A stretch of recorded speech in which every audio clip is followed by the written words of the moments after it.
If I see myself as someone who lacks self-awareness, am I not already self-aware?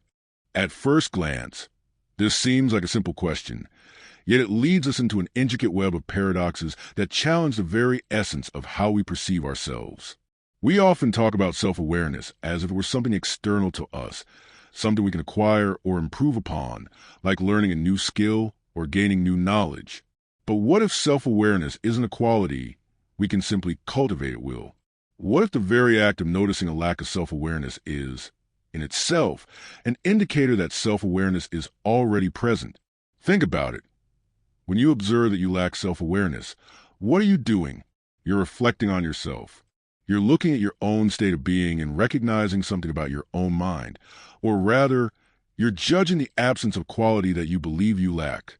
But this very judgment requires you to step back from your own thoughts, to observe them, to analyze them. In short, it requires a certain level of awareness. If you were truly unaware of yourself, you wouldn't even be able to make this judgment in the first place.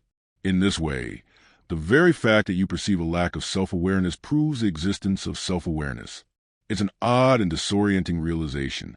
On the one hand, you might believe you're operating from a place of ignorance or misunderstanding, but on the other hand, you're already exhibiting the very trait, awareness, that you're accusing yourself of lacking.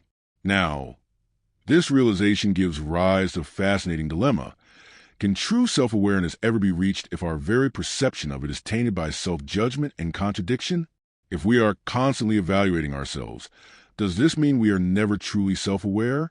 Or is the process of this introspective evaluation, in and of itself, a manifestation of self-awareness, even when it seems like we're lacking it? Let's deepen the paradox. When we begin to question our own state of awareness, we enter into a loop of introspective contradiction. The more we think about how we lack self-awareness, the more aware we become of our lack of awareness, which, paradoxically, proves that we have awareness. This creates a cycle, a mental Mobius strip, where each turn leads back to the same place, but with subtle shifts in perspective. We find ourselves questioning, am I aware enough to notice I lack awareness? Am I aware of the fact that I'm unaware? Is my questioning itself a sign of awareness, even if I doubt the depth of my understanding? This brings us to an uncomfortable but necessary question. If we cannot trust our own judgments about our self-awareness, because the act of judging implies awareness in itself, can we ever achieve an objective understanding of who we truly are? Or are we doomed to remain trapped in cycles of self-perception, forever caught in the web of contradictory evaluations? In a sense, the very act of trying to measure or define our awareness forces us into a state of perpetual doubt.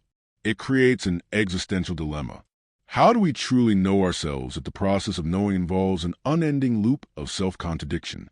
Is there a place where we can step outside of this loop, or are we, as thinkers and self-observers, forever bound by the limits of our own introspective nature? And here's where it gets even more interesting. The paradox of self-awareness is not just a logical conundrum.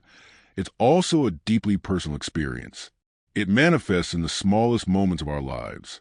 It's the quiet moments when we ask ourselves, do I really know who I am? Or am I acting out of habit or true understanding? It's when we pause before making a decision and wonder, am I being authentic, or am I merely responding to what I think I should do? These moments of reflection are not failures of self-awareness. They are, in fact, the very essence of it. The act of questioning who we are and whether we're truly aware reflects the complexity of the human mind. It acknowledges that understanding ourselves is not a simple linear process, but rather a dynamic and evolving journey. The self-perception dilemma, in its complexity, holds profound implications for our understanding of identity, authenticity, and self-knowledge. It suggests that self-awareness is not a destination, but an ongoing process. It is not a fixed state that we can measure, but a shifting and evolving experience. The more we try to pin it down, the more it slips through our fingers. And yet, the act of trying to define it, of questioning it, is what gives rise to its existence in the first place. This paradox challenges the very concept of objectivity. How can we ever be fully objective about ourselves when the process of self-reflection inherently involves subjectivity? Is it possible to truly know ourselves without being entangled in the contradictions of our own perception? In the end, The self-perception dilemma asks us to reconsider what it means to be self-aware. It forces us to acknowledge that self-awareness is not a simple, clear-cut concept. It is a paradoxical, ever-changing quality that cannot be easily measured or defined. And perhaps, in that very contradiction, lies a deeper truth, that self-awareness is less about achieving perfect clarity and more about embracing the uncertainty and complexity of our own minds. To truly know ourselves, we may need to let go of the need for certainty. We may need to accept that self-awareness is not something we can ever fully grasp, but rather something we experience in the act of questioning, doubting, and exploring, in the process itself.